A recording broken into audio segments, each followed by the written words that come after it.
Hello everyone, I just received this package from Lorna. She's known as TaylorMadeJournals on socials, and she was so generous to me to gift some of her new stamps that she designed for creative expressions. All the info are in the description box of this video, and now let's take a look. Oh my, it was so beautiful. Oh, it was so the stencils. Oh, thank you so much, Lorna. Oh my. Look at that. Oh dear.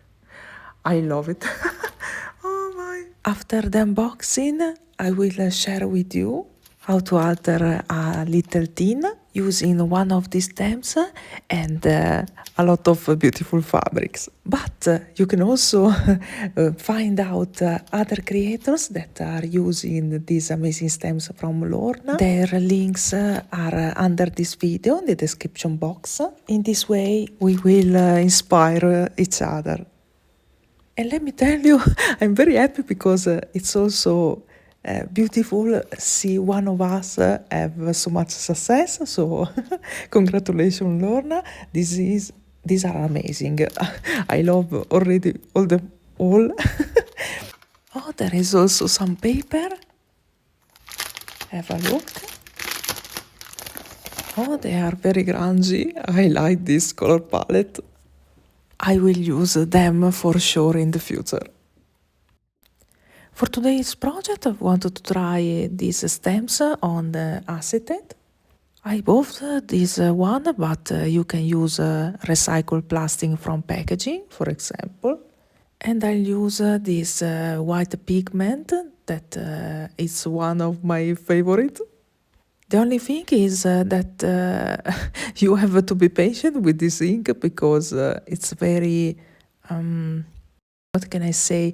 It's very, it's difficult to use. You have to be very gentle when you stamp because it's very, quite, not liquid, but it's a little slippery, ecco. And you have to wait some hours before using them in project because it has to dry.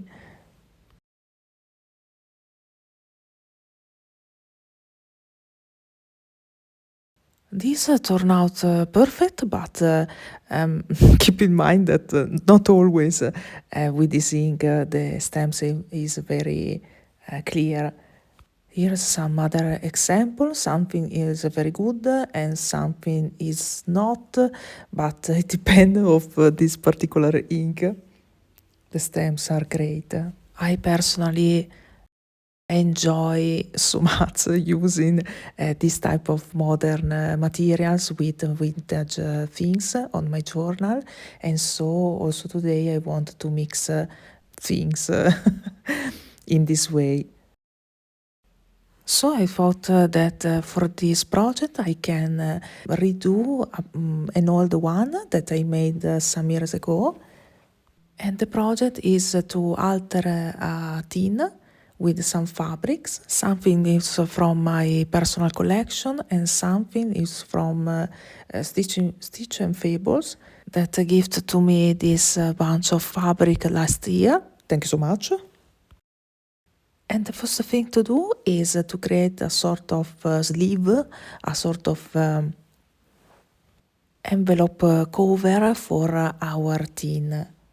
So I'm using it as a template to understand how long has to be my fabric has to be, okay? You can also use a piece of snippet roll if you have some. Otherwise, we can start from zero and create a little collage with fabrics and acetate. Here I'm pointing out with a pencil where my folds are, so it will be easier try to make the pieces that I want on the front, the pieces that I want on the back. I'm going to use my intuition during the collage, but a little of logic here and there is always good to use, especially for the front cover. So now I have my base, but because it's very thin, the back is not so strong as the other side, so I want to cover it and create another layer. And for my dust, as not to be the same size of my base, because in this way I can see picking through all the fabrics, all the different fabrics, and for me it's better. It's more beautiful to see and interesting. As you can see, to cut my pieces, I'm using scissors, but only with a little cut, and then I tear the fabric away because I like the what's the word? The strings that came through from the fabrics. I think it's very grungy and elegant, in my opinion. And it's easier to work in this way because I'm not a precise person, so it would be very difficult to create pieces with the same size every time. So I prefer in this way. But you do what you want, of course. This is a piece of cotton towel that I tea dyed, or maybe coffee dyed, I don't remember. And I'm using my usually color palette because I love brown, white. I think it's very, they are color calming and soothing, and for me they are the best, but of course use colors if you want. This is a piece of fabric that I have embossed. This is a piece of sari, I think, I don't remember. And the important thing is that on the front I have to use something that is in contrast with my white script, my white acetate stamped, because I want that people can see the words, okay? And in my opinion, it has not to be pattern fabric because otherwise the words will lose the contrast effect, okay? You will lose it on the pattern. I hope you can understand. And the background has to be in contrast with, in this case, brown, in contrast with the white of the words, okay? And the other thing that I love about acetate is that you can create dimension on the fabric, and I don't know, something shiny on something vintage, and this type of things, I don't know, it makes me happy. And I decided to put the embroidery fabric on the side, so when I will fold my cover, the so to speak spine will pop up a little. And now to create more harmony and bind everything together, I'm using this beautiful lace. That is the perfect companion for the type of the scripts, the font of the scripts. I think in this way everything is very French. In this way, as you can see, I am creating a background and a front cover that will stand out. Yes, I'm trying various combinations, and when I think it will be okay, I'll stop. With the embroidery edge put it like that, I like the most because it reminds me an envelope, and so it's perfect for me. Now I'm adding the last details here and there.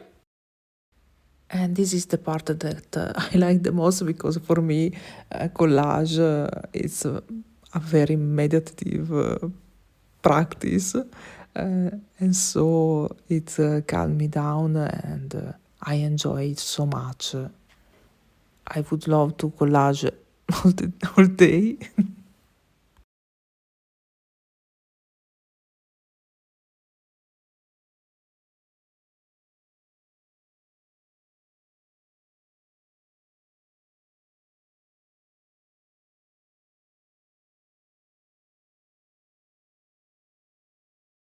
To hold everything together, I want to use this type of clips. You can use what you have. You can use a pin, I don't know, paper clips. But this is a very great discover for me because they are the ones for kilt, okay, and they are made with a special curve, okay, so it's easier to use when you are create some saving project like this one with a lot of fabrics involved.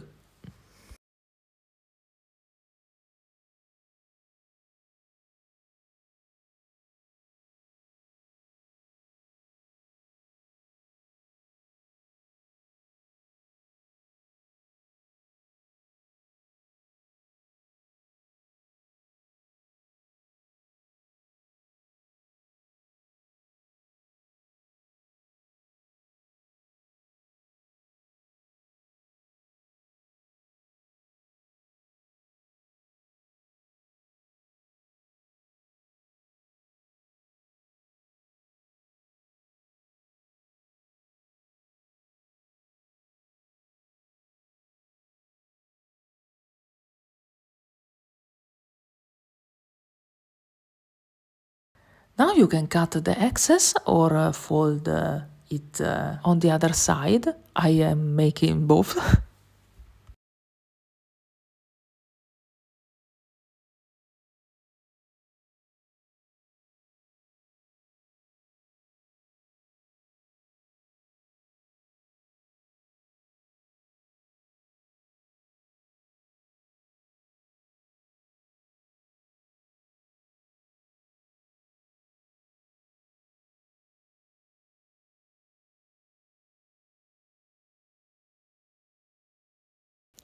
Before moving on, it's better to take a look if the size is still okay, because it's shrink a little when you collage in this way, and so it's better take a look.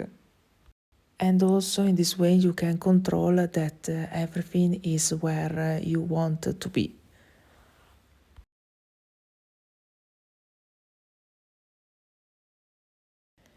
Now you can use the sewing machine like I use in this old project.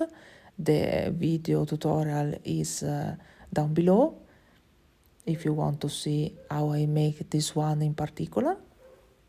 But this time I want to try something different. I want to use a simple thread to put everything together.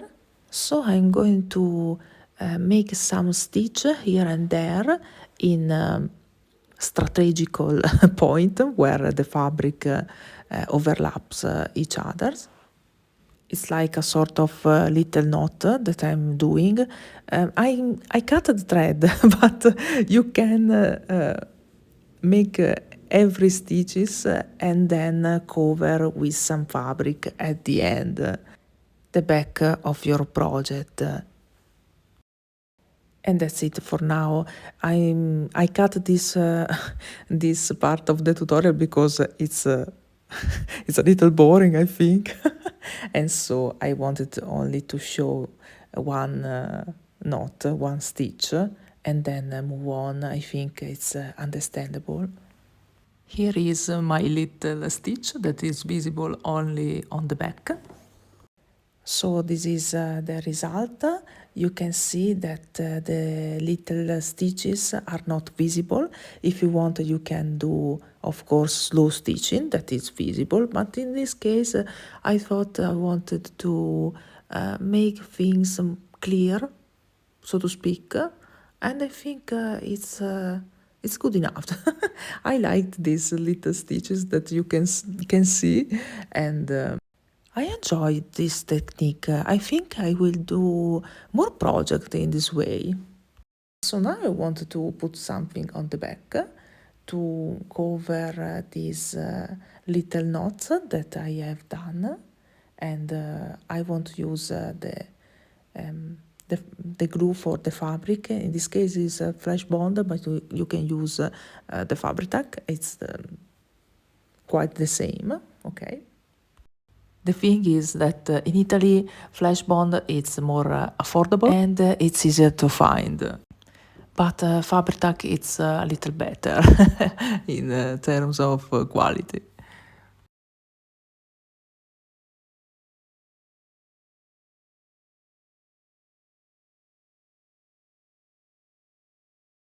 And now it's time to glue our cover to the tin.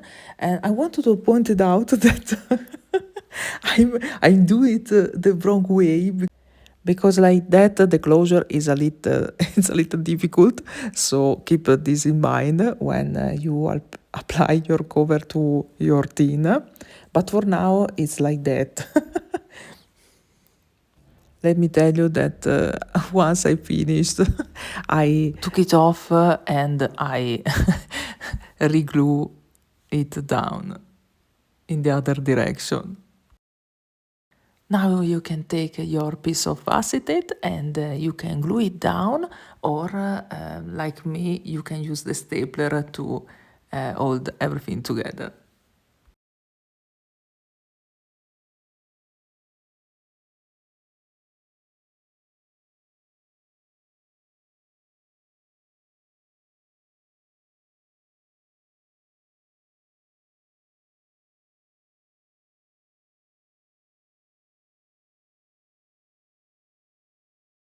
As a final touch, as a closure, you can use a bulb pin with something attached, like a buttons or a charm, and that's it.